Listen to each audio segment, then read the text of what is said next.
Saviez-vous, Barbara, qu'Albert Einstein et Kelly Wiesel avaient été tous les deux pressentis pour être président de l'État d'Israël?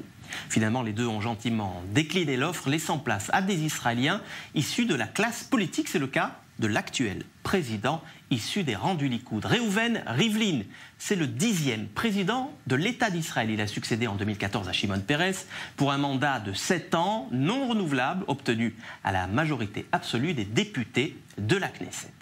Comme dans la plupart des régimes parlementaires, l'essentiel du pouvoir exécutif revient au Premier ministre, si bien que, au fond, les attributions du président sont essentiellement honorifiques. Participer aux cérémonies officielles, promulguer les lois, recevoir les lettres de créance des diplomates étrangers, ratifier les traités internationaux, gracier des prisonniers ou encore représenter à l'étranger l'État d'Israël. Adieu donc au militantisme politique. Le citoyen numéro 1 doit se placer au-dessus des considérations partisanes et incarner, si vous voulez, l'unité du peuple, l'unité de l'État. Est-ce à dire pour autant que le rôle du président se cantonne à inaugurer les chrysanthèmes, pour reprendre la célèbre formule de Charles de Gaulle? Eh bien, pas si vite. Parce que le 10 avril prochain, au lendemain du scrutin, pendant près d'un mois, Reuven Rivlin deviendra un acteur politique de premier plan. Il devra, après avoir consulté les partis élus au Parlement, eh bien, choisir le membre de la Knesset qui composera le futur gouvernement. Traditionnellement, la tâche est confiée au chef du parti le plus important de la Knesset, mais attention, pas toujours, parce qu'en 2009, par exemple,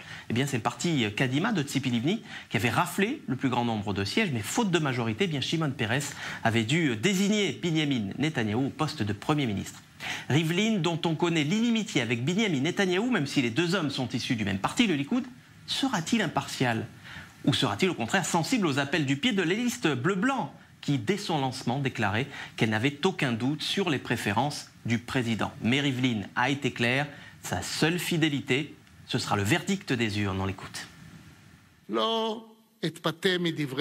Je ne me laisserai ni tenter par les flagorneries des uns, ni par les intimidations des autres.